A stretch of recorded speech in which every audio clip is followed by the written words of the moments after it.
What if the person you least suspected harbored the darkest secrets? What if the quiet, unassuming man next door was a monster in disguise, someone who walked among us, unseen and undetected? Jeffrey Dahmer, a name that still sends chills down the spine. How did this seemingly ordinary man, with his mild demeanor and unremarkable appearance, become one of the most notorious serial killers in history? How did a life that started with promise spiral into a nightmare of death and depravity? Born in 1960 in West Allis, Wisconsin, Dahmer's early years were marked by isolation, a fractured family life, and a growing fascination with death. His parents' turbulent relationship left him feeling abandoned and alone.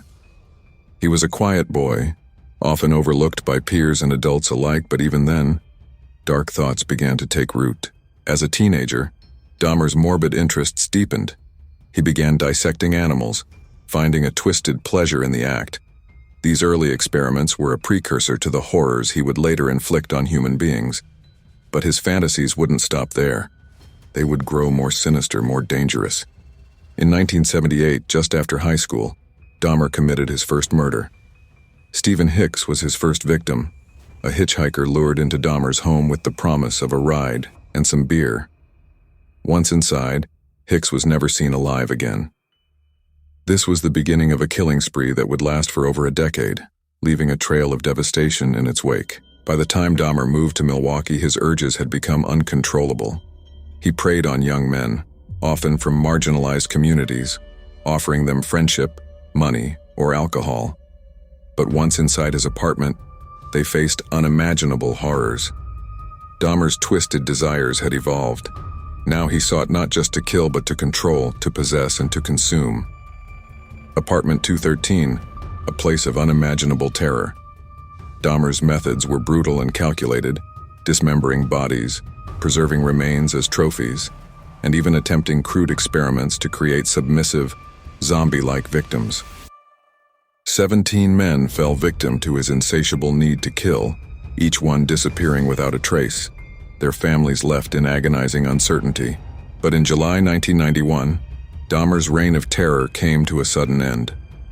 A would-be victim, Tracy Edwards, managed to escape and led police back to Dahmer's apartment.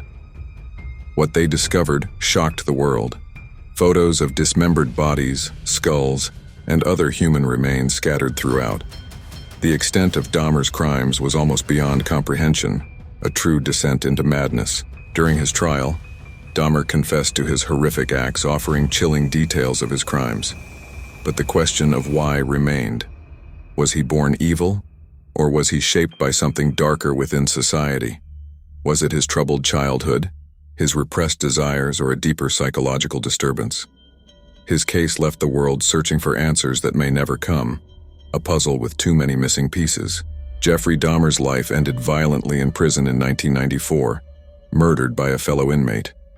But his story remains, a haunting reminder of the evil that can exist behind the most ordinary faces. His legacy is one of horror, a cautionary tale of the darkness that can lurk in the hearts of men, unseen until it's too late. With that said, thanks for watching, and until next time.